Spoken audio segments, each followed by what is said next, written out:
Khi phụ nữ ra ngoài, tình cờ phát hiện đặc vụ, chính quyền và đội ra lệnh giết. Điều này khiến Tô Thiếu Khanh bất ngờ, bởi vì mục tiêu của điệp viên đó là chị gái của anh ấy một. Vì vậy, sau khi người đưa tin của Trần Vân rời đi, Tô Thiếu Khanh lập tức đem tình huống khẩn cấp này nói với người đứng đầu đảng Ngầm Nam Kinh Đỗ Tử Viễn. Đỗ Tử Viễn không dám chậm trễ, tập hợp các đồng chí để hỗ trợ. Bên này Tô Thiếu Khanh cũng vội vàng trở về cục tình báo và nói tình hình ở đây. Chỉ tiếc là họ vẫn chưa kịp rời đi. Trình Vân Phát đã chờ người đến rồi và nhanh chóng bao vây toàn bộ quân tình. Vương Vương, hai chị em cuối cùng cũng chung tay và đây cũng là lần thứ hai ẩn nấp vào cục tình báo quân sự. Tô Thiếu Khanh lần đầu tiên cùng hắn liên thủ chống lại hai chị em định chạy ra cửa sau. Không muốn Trình Vân Phát đã sớm dẫn quân chờ đợi một lần, nhưng bọn họ đành phải tạm thời trốn vào phòng thẩm vấn. Chị ơi, chúng ta hãy trốn ở đây một chút. Tôi đã nói với anh Tài Nguyên rồi, anh ấy đang gặp chúng tôi ở ngõ trước. Ngay khi anh ta có tín hiệu, chúng ta sẽ ra ngoài. Du Kỳ biết rõ là giao tranh ở cửa cục tình báo, sự chênh lệch quyền lực giữa hai bên quá lớn. Trong trường hợp này, tổ chức chắc chắn sẽ bị tổn thất nặng, cho nên Dương Cá tự nhiên sẽ không đồng ý. Đặc vụ sắp tìm đến đây rồi. Tô Thiếu Khanh đề nghị hai người tách ra hành động. Dương Cá phụ trách phá hủy lào của Trình Vân Phát, tự chịu trách nhiệm tấn công hai phòng viễn thông. Theo thỏa thuận, hai chị em đang ở phòng viễn thông cài đặt bom hẹn giờ với văn phòng của Trình Vân Phát. Mục đích của họ chỉ có một, sử dụng bom hẹn giờ để tạo hỗn loạn. Vì vậy, nhân cơ hội tìm kiếm cơ hội thoát chết. Khi mọi thứ đã sẵn sàng, tấn công quyết đoán ở đây.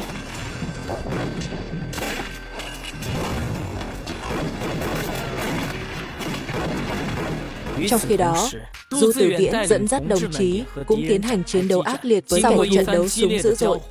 Kẻ thù ở cổng gần như bị tiêu diệt. Tô Thiếu Khanh cũng dưới sự che chở của các đồng chí trốn thoát. Nhưng Xương Cá thì không may mắn như vậy. Lúc này tất cả binh sĩ đều tràn vào trong nhà. Mặc dù Xương Cá có kỹ năng phi thường, nhưng đối mặt với nhiều kẻ thù, muốn trốn thoát quả thực giống như lên trời. Khi Xương Cá sắp rơi vào tuyệt vọng, văn phòng Trình Vân Phát, quả bom hẹn giờ trong phòng huấn luyện của thời gian dự kiến đến nổ đúng giờ. Điều này mới giúp Xương Cá tạm thời thoát khỏi khủng hoảng. Nhưng nếu muốn quá trình trốn thoát, Mây Phát đuổi định mệnh còn phải trải qua một số khó khăn.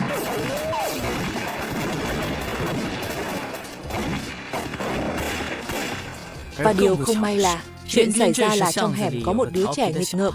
Để cứu mạng người vô tội, Xương Cá chỉ có thể đứng lên.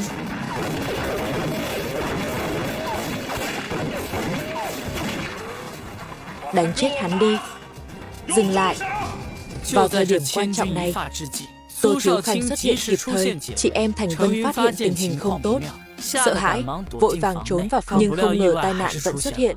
Tô Thiếu Khanh đang trong quá trình giao chiến với kẻ thù, không may bị trúng đạn cha mẹ.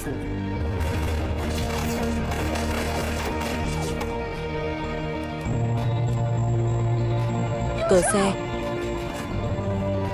Cờ xe.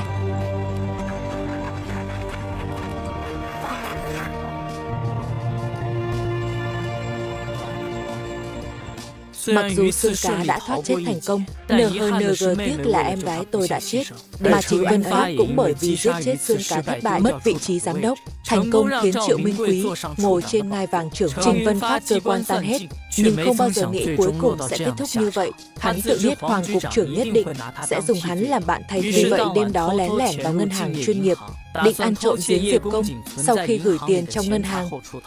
Nhưng không ngờ Đỗ Tử Viễn đã sớm đoán được tâm tư nhỏ bé. Khi Trần Vân Phát phát hiện phía sau có người phản ứng lại, Đỗ Tử Viễn trực tiếp thiếu hắn một viên đạn.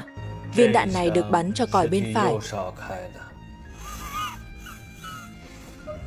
Viên tiếp theo là cho Kỳ Hơ.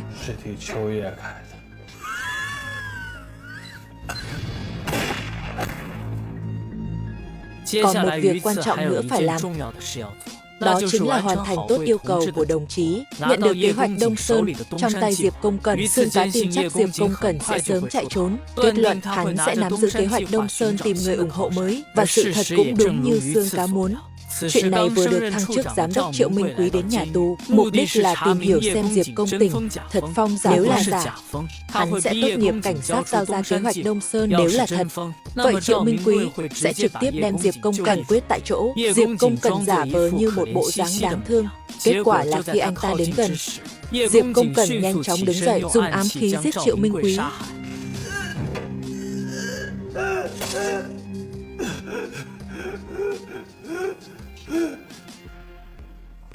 Nếu ai nói tôi điên, hắn điên rồi.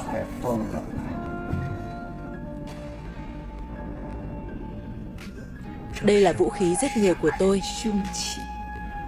Trên con dao vừa rồi, dùng anh ta. Đây là công thức gia truyền của gia đình chúng tôi. Thuốc bí mật, 3 không tan. Nói cách khác, nếu máu của bạn bị dính thuốc này, dùng 3 bước là bạn đi ngược lại. Chết đi. Giờ mày chết rồi.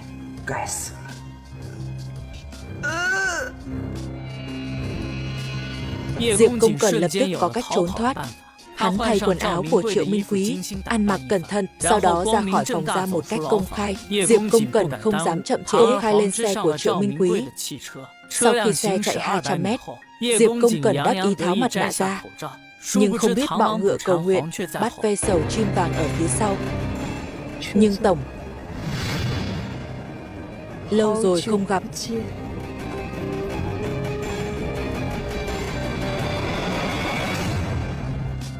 Cuối cùng đêm đó, trước khi cây châu chấu rời Nam Kinh, cuối cùng cũng nhận được kế hoạch Đông Sơn do Du Kỳ gửi. Điều may mắn hơn là sư đoàn 97 của Vương Trấn Thanh cũng cướp thành công bến tàu, thành công với quân nổi dậy.